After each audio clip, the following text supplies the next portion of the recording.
Day by day Slovenia আপনাদের কাছে একটা স্বপ্নের গন্তব্য হয়ে উঠতেছে এবং এটার হাইপ এবং ক্রেজ বাংলাদেশে যেটা এখন বলার বাইরে।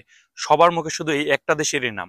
বাট আপনি কি জানেন স্লোভেনিয়াতে যদি আপনি আসতে চান, আপনি ভিসা রেশিওটা কেমন হবে, আপনার স্যালারিগুলো কেমন হবে, এবং এখানকার যে ইন্টারভিউ এবং যে ভিসা রেশিও সেই জিনিসগুলো কেমন, এবং 2025 সালে নতুন কিছু নিয়ম চেঞ্জেস আসছে স্লোভেনিয়া আসার ক্ষেত্রে, সেই জিনিসগুলো কি।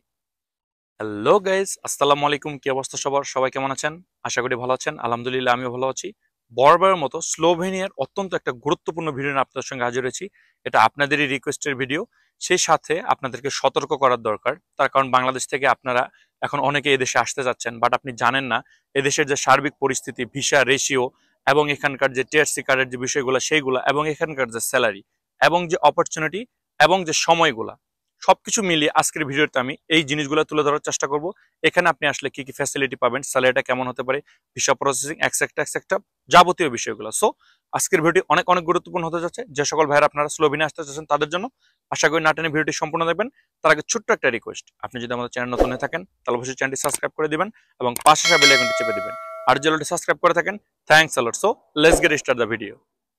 আমি আশা করি আপনারা এদেশের যে পরিচিতিটা এটা আপনারা সবাই জানেন, তারপরে ছোট করে আমি বলতেছি, এটা একটা স্যানজেনভুক্ত দেশ। এই দেশের কারেন্সি হচ্ছে ইউরো, এবং এদেশের জনসংখ্যা ইন টোটাল আপনার মোটামুটি 22 লাখ সামথিং, এবং এটার যে রাজধানী এখানে মোটামুটি আপনার 3 লক্ষ লোকের বসবাস।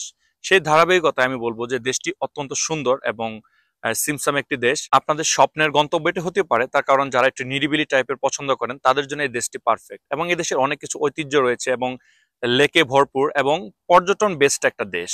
এই দেশের আশেপাশে আপনার রয়েছে ইটালি, তারপর হচ্ছে আপনার অস্ট্রিয়া, তারপর হচ্ছে আপনার ক্রোয়েশিয়া।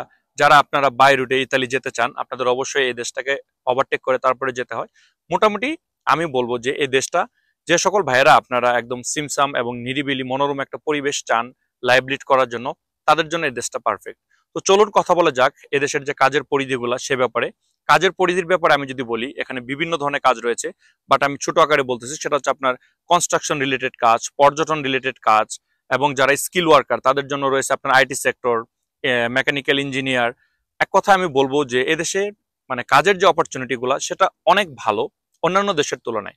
তার কারণ কি, আপনি কি জানেন এদেশের যে সর্বনিম্ন স্যালারিটা, আপনি যদি এই সকল যে কোনো একটা কাজে যদি আপনি আসেন না কেন, ফর এক্সাম্পল আপনি কোনো কনস্ট্রাকশন রিলেটেড হেল্পারের কাজে আসছেন, বা আপনি কিচেন হেল্পার, বা আপনি রেস্টুরেন্ট, এই সকল কাজে হোক না কেন, একদম যেগুলো নন স্কিল ওয়ার্কার, এই নন স্কিল ওয়ার্কার কাজেও যদি আপনি এখানে আসেন, এদেশের গভর্নমেন্ট থেকে ইস্যুকৃত আপনার স্যালারি হচ্ছে 1208 ইউরো। তার মানে আপনি যে কোনো কাজই করেন না কেন, এই 1208 ইউরো নিট স্যালারি, এর নিচে আপনাকে কেউ দিতে পারবে না। বাট সেক্ষেত্রে দেখা যাচ্ছে যে আপনারা যারা হাইলি স্কিল্ড তাদের স্যালারিটা আরো বেশি হয়। আপনি অন্যান্য দেশের সাথে যদি কম্পেয়ার করি, ফর এক্সাম্পল ক্রোয়েশিয়া, তার কারণ আপনারা সবাই ক্রোয়েশিয়া নিয়ে হাইপে উঠে আছেন।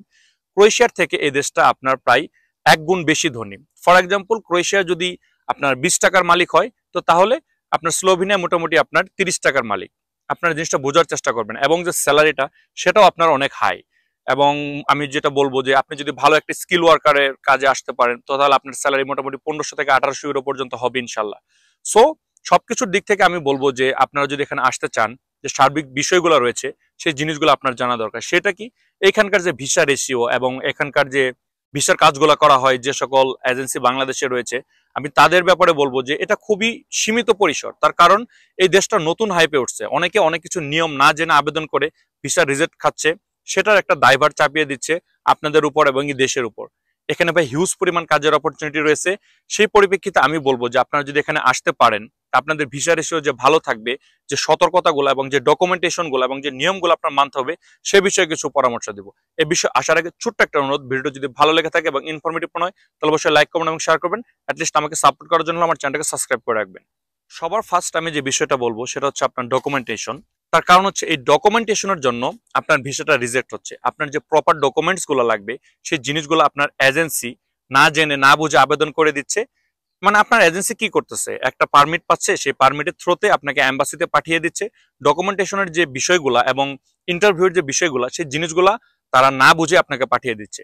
ফর এক্সাম্পল আপনি যদি এখানে আসেন, তো তাহলে আপনার একটা বৈধ পাসপোর্ট থাকতে হবে, এবং আপনার পুলিশ ক্লিয়ারেন্স সার্টিফিকেট থাকতে হবে, এবং আপনি যদি কোনো স্কিল ওয়ার্কার হয়ে থাকেন তাহলে সেটার সনদপত্র, এবং এই জিনিসগুলা আপনি নটারি করে পাঠাবেন। আই মিন আপনি যে এই জিনিসগুলা একদম প্রপার ওয়েতে সাবমিট করছেন, আপনার সেই সাবমিশন, মানে কোনো ফেক কোনো কিছুর আপনি আশ্রয় নেননি। ফর এক্সাম্পল অনেকে হাতে বানিয়ে আপনার যে জব লেটারটা দেয় এই সকল কিছু, এবং পুলিশ ক্লিয়ারেন্স, এই বিষয়গুলা আপনার একদম প্রপার যে আপনি দিচ্ছেন, এটা বাংলাদেশের কোনো একটা আপনার লয়ার থেকে সত্যায়িত করে তারপরে সাবমিট করতে হবে, এবং সেটা রেফারেন্সে আপনার একটা পারমিট বের হয়ে আসবে। দেখেন, ডকুমেন্টেশনের ব্যাপারে এই জিনিসগুলো খুবই গুরুত্বপূর্ণ। আমার মনে হয় না বাংলাদেশের কোনো এজেন্সি এটা নটারি করে তারপরে আপনার কোনো এম্বাসিতে মানে আপনার সাবমিট করে, আমি জানি, বাট আপনার এই জিনিসগুলো জানার দরকার। আপনি যদি এইভাবে করেন, ইনশাল্লাহ আপনার ভিসা রেশিও ভালো থাকবে। আদারওয়াইজ দেখা যাচ্ছে এই একটা জিনিসের জন্য আপনার ভিসাটা রিজেক্ট হয়ে যেতে পারে। তো চলুন এবার কথা বলা যাক যে আপনি পারমিট পাওয়ার পরে আপনার এই যে ডকুমেন্টেশন এভরিথিং সবকিছু সাবমিট করলেন, তো আপনার এম্বাসির যে কার্যক্রমগুলো সেগুলো কোথায় করবেন? দেখেন, এটার জন্য বাংলাদেশ থেকে করার কোনো ওয়ে নাই, বাট আপনি চাইলে সেই জিনিসটা ইন্ডিয়াতে গিয়ে করতে পারেন। সেক্ষেত্রে আপনারা ডাবল এন্ট্রি ভিসা নেওয়ার চেষ্টা করবেন। অনেকে আছে আবার মেডিকেল যে ভিসাটা এটাও ইউজ করেন, বাট সেটা আপনার স্লোভেনিয়ার ভিসা পাওয়ার ক্ষেত্রে কোনো ইফেক্ট করবে না, বাট ইফেক্ট করবে যখন আপনি কালেক্ট করতে যাবেন সে সময়। তার কারণ আপনি যদি মেডিকেল ভিসায় ইন্ডিয়াতে যান, তো তাহলে আপনার আগে দেখাতে হবে যে আপনি একটা ডক্টর দেখাচ্ছেন, ইন্ডিয়ান যে ইমিগ্রেশন তারা ঝামেলা করবে। বাট স্লোভেনিয়ান এম্বাসি থেকে কোনো প্রকারের কোনো হ্যাসেল আপনার হবে না। আপনি কি ভিসায় আসছেন ইন্ডিয়াতে সেটা তাদের দেখার বিষয় না। তো চলুন এবার কথা বলা যাক যে এখানে আপনি যদি এম্বাসি ফেস করেন তো আপনার সময়টা কেমন লাগতে পারে এবং আপনি কি ভিসা পাবেন কিনা। সবচেয়ে হাস্যকর একটা জিনিস, আমি যে জিনিসটা দেখতেছি, বেশিরভাগ ইউটিউবার এবং বেশিরভাগ এজেন্সি, এবং তারা খুবই স্বনামধন্য এজেন্সি, তারা আপনার এই স্লোভেনিয়ার জন্য ফাইল জমা নিচ্ছে এবং তারা ফলপ্রসূ করে প্রচার করতেছে যে আপনাকে স্লোভেনিয়ার এম্বাসি থেকে আপনার পাসপোর্টে ভিসা লাগিয়ে দিবে। আরে ভাই, এই জিনিসটা আপনারা কোথায় পেলেন? আপনাকে ডিরেক্ট একটা TRC card, I mean resident card দিবে, যেটা 2 বছর মেয়াদে হবে, এবং এটার থ্রুতে আপনি স্লোভেনিয়াতে আসবেন। আপনার পাসপোর্টে তারা কোনো ভিসা লাগিয়ে দিবে না। এই জিনিসগুলা যে কমন সেন্স, এই জিনিসগুলা যে এম্বাসি লোকজন আপনাদেরকে দিচ্ছে তারা ঠিকই জানতেছে, বাট আপনার যে এজেন্সি, এই যে এজেন্সির লোকগুলা তাদের এই কমন সেন্স কাজ করতেছে না। তাহলে আপনার কি পরিমাণ মানে ভিসাটা হবে তাদের কাছে গেলে, বা আপনার ইন ফিউচারটা কি হবে, আপনি স্লোভেনিয়াতে আসতে পারবেন কিনা, সেই জিনিসগুলো আমি বললাম না, আমি আপনাদেরকে প্রশ্ন করলাম, আপনারা কমেন্টসে জানাবেন। যে এজেন্সি এটাই জানে না যে আপনার রেসিডেন্ট কার্ড আসবে এম্বাসি থেকে, তারা বলতেছে ভিসা আসবে, সেই এজেন্সির কাছে যদি আপনি যান, তো তাহলে আপনার মানে ভিসা প্রাপ্তি বা আপনার স্বপ্নটা পূরণ হবে কিনা সেই বিষয়টা আপনাদের উপরে ছেড়ে দিলাম। ওভারঅল আমি বলবো যে এখানের যে সময়টা, আপনার যে এম্বাসি ফেসের যে সময়টা, আপনি ফিঙ্গার দেওয়ার পরে আপনি স্লোভেনিয়ান এম্বাসিতে যদি যান, তো তাহলে ফার্স্ট অফ অল আপনার সব ডকুমেন্টেশন নিয়ে তারা আপনার একটা ফিঙ্গার রেখে দিবে। সেই ফিঙ্গার রেখে দেওয়ার পরে দেখা যাচ্ছে এটা ভ্যারি করবে আপনার বিভিন্ন সময়ে। দেখা যাচ্ছে অনেকের আপনার 2 মাসে হয়ে যায়, কারো 1 মাসে হয়ে যায়, কারো 5 মাসে হয়ে যায়। মানে এটা নির্ভর করবে সেই সময় ইন্ডিয়ান যে এম্বাসি গুলা রয়েছে সেখানে কি পরিমাণ কাজের প্রেশার রয়েছে সেটার উপর। আমি একজ্যাক্টলি কোনো সময় বললাম না, বাট রাফ একটা ধারণা দিলাম, আপনি 1 থেকে 2 মাসের ভিতরে আপনার রেজাল্টটা পেয়ে যাবেন। তো সর্বোপরি এখন আমি আপনাদেরকে বলবো যে আপনি যদি স্লোভেনিয়ার জন্য আবেদন করেন, তো আপনার টাকার যে অ্যামাউন্টটা সেটা কেমন লাগতে পারে। বাংলাদেশের এজেন্সিগুলোর কথা বলে তো লাভ নেই। আপনি চাইলে দেখেন, স্লোভেনিয়াতে যদি আপনি নিজে নিজে আবেদন করে আসতে চান, সেটার পথ আপনার খোলা রয়েছে। আপনি চাইলে লিঙ্কডইনের মাধ্যমে আবেদন করতে পারবেন, বা গুগলে গিয়ে বিভিন্ন প্রকারের যে জব ওয়েবসাইট গুলো রয়েছে সেখানে গিয়ে আবেদন করতে পারবেন। তার থ্রুতে যদি আপনি আবেদন করেন, প্রপার আপনার সিবি এবং আপনার কভার লেটার এভরিথিং সবকিছু বানিয়ে, যে জব অপরচুনিটি গুলো দেয় কোম্পানি থেকে, কোম্পানির যে এইচআর গুলো থাকে তাদের সাথে কমিউনিকেশন করেন। আপনি তাদেরকে একটা ট্রিক্স আমি শিখিয়ে দিচ্ছি, আপনারা চাইলে যারা নিজেরা আবেদন করবেন লিঙ্কডইনের থ্রুতে অথবা গুগলে গিয়ে সার্চ করে, আপনি কোম্পানির সেই এইচআর বা ম্যানেজার যাই হোক না কেন, তাকে আপনি অফার করেন যে আমি আমার সম্পূর্ণ নিজের খরচে স্লোভেনিয়াতে আসতে চাই। সেই ক্ষেত্রে আপনারা জাস্ট আমাকে শুধু একটা ইনভিটেশন লেটার দেন, আমার যে air ticket, embassy face, everything সবকিছু আমি আমার নিজের টাকাতে করব। দেখা যাচ্ছে যে তাদের একটা কর্মীর দরকার, আপনি সবকিছু আপনার নিজের টাকা বেয়ার করবেন, তাদেরকে যদি এইভাবে কনভিন্স করতে পারেন, তো তাহলে তারা আপনাকে একটা জব অফার লেটার দিয়েও দিতে পারে। এই জিনিসগুলো আপনাদের মানে আমি শিখিয়ে দিচ্ছি। এর মানে এই না যে আপনি এটা করলেই আপনি পেয়ে যাবেন, এটা ডিপেন্ড করবে আপনার লাকের উপর এবং আপনার স্কিলের উপর। বাট আমি আপনাদেরকে শিখিয়ে দিলাম, আপনারা এইভাবে চেষ্টা করেন। আর খরচের যে বিষয়টা আমি বলতেছি সেটার দিকে যদি তাকান, এটা যেহেতু একটা স্যানজেন কান্ট্রি, বাংলাদেশে বর্তমানে হাইপে রয়েছে, সেক্ষেত্রে 10 থেকে 12 লাখ টাকা, কেউ বা 11 লাখ টাকা বিভিন্ন এজেন্সি বিভিন্নভাবে চার্জ করতেছে। বাট ভাই, আমি আপনাদেরকে রিকোয়েস্ট করতেছি, হাত জোর করে রিকোয়েস্ট করতেছি, স্লোভেনিয়া নিয়ে বাংলাদেশে তেমন কোনো মানে স্বনামধন্য মানে রেয়ার, খুবই কম, একদমই কম সংখ্যক এজেন্সি কাজ করে। বাট আপনি যান, সব এজেন্সি আপনার কাছে ফাইল জমা নিবে। সো ভাইয়া, না জেনে না বুঝে প্রতারিত হবেন না। আমি আপনাদেরকে অনুরোধ করব, আপনারা যাচাই বাছাই করবেন তারা বিগত দিনে কি পরিমাণ কাজ করেছে, তাদের রেপুটেশন কেমন, তারা বিগত দিনে কতজন লোক স্লোভেনিয়াতে পাঠিয়েছে, সবকিছু যাচাই বাছাই করে তারপর আপনারা ফাইল জমা দেওয়ার চেষ্টা করবেন। আর ইন্টারভিউয়ের ক্ষেত্রে মোস্ট ইম্পর্টেন্ট, আমি একটু পরে বলতেছি এই বিষয়টা, আগে ক্লিয়ার করে নিই। যে সকল ভাইরা আপনারা মিডল ইস্ট থেকে আবেদন করতে চাচ্ছেন, আমি তাদেরকে বলবো যে এখানে আপনার এনওসি লেটার লাগবে। এনওসি লেটারটা যে আপনার স্লোভেনিয়ান এম্বাসিতে জমা দিতে হবে এরকম না। আপনারা যখন মিডল ইস্ট থেকে বের হয়ে আসবেন তখন আপনার ইমিগ্রেশনের জন্য আপনার এই এনওসি লেটারটা লাগবে। এটা ম্যান্ডেটরি কোনো ডকুমেন্টস না, বাট আপনাদেরকে আমি বলে দিচ্ছি যে এই জিনিসগুলো থাকা আপনার জন্য ভালো। এবং স্লোভেনিয়ান এম্বাসি ফেস করার ক্ষেত্রে দেখা যাচ্ছে যারা মিডল ইস্টে রয়েছেন তাদের অনেকটাই পজিটিভ দিক মোটামুটি সব দেশে রয়েছে। সেই দিকে আমি বলবো যে যারা আপনারা ক্রোয়েশিয়ার জন্য বা সার্বিয়ার জন্য বা অন্যান্য দেশের জন্য বা রোমানিয়ার জন্য যারা চিন্তা ভাবনা করতেছেন, তারা আপনারা চাইলে স্লোভেনিয়ার জন্য ভালো একটা মাধ্যম দিয়ে আবেদন করতে পারেন। কথাটা বারবার এর জন্যই বলি, ভালো মাধ্যম দিয়ে যদি আপনি আবেদন করতে পারেন 100% আপনি আসতে পারবেন। সেক্ষেত্রে আপনার ইন্টারভিউয়ের কিছু বিষয় রয়েছে যে জিনিসটা আপনার এজেন্সি আপনাকে বলে না। তার কারণ হচ্ছে আপনার এজেন্সি সব ডকুমেন্টেশন এভরিথিং সবকিছু তারা নিজেরা ফাইল করে আপনাকে ধরিয়ে দেয়, আপনাকে এম্বাসি ফেস করিয়ে দেয়। বাট স্লোভেনিয়াতে আপনি দিকে তাকান, বাংলাদেশের থেকে কতজন মানুষ এখানে বসবাস করে, এবং এইখানে আসতে গেলে যারা বলেন ভিসা রেশিও ভালো না, এখানে আপনার 100% ইন্টারভিউ হয় এবং সেই ইন্টারভিউতে আপনাকে বেসিক কিছু জিনিস প্রশ্ন করবে, যে জিনিসগুলো আপনি যদি বলতে পারেন তো তাহলে আপনার ভিসাটা মোটামুটি হয়ে গেছে, আপনি ধরে নিতে পারেন।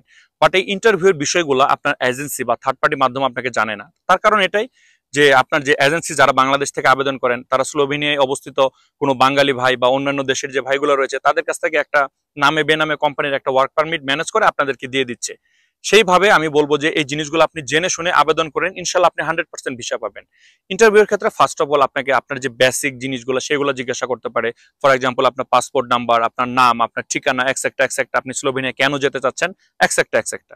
এবং সেই সাথে মোস্ট ইম্পর্টেন্ট আপনার যে ডকুমেন্টেশন গুলা সেই ব্যাপারে কিছু প্রশ্ন করতে পারে। আপনার স্যালারি কত হতে পারে, আপনার কোম্পানিটা কোথায় অবস্থিত, আপনার অ্যাকোমোডেশনটা কোথায় হবে, আপনাকে থাকা খাওয়ার অপরচুনিটি গুলা কে দিবে, এক্সেক্টা এই জিনিসগুলা, আপনার স্যালারি কত হবে, আপনি ওই কোম্পানিতে কি কাজ করতে যাচ্ছেন, এবং আপনার সেই কোম্পানিটা মানে কি বেস্ট কোম্পানি, কিসের কোম্পানি, ফর এক্সাম্পল আপনার কনস্ট্রাকশন রিলেটেড, হোটেল রিলেটেড, এই যে বেসিক যে প্রশ্নগুলো এইগুলা।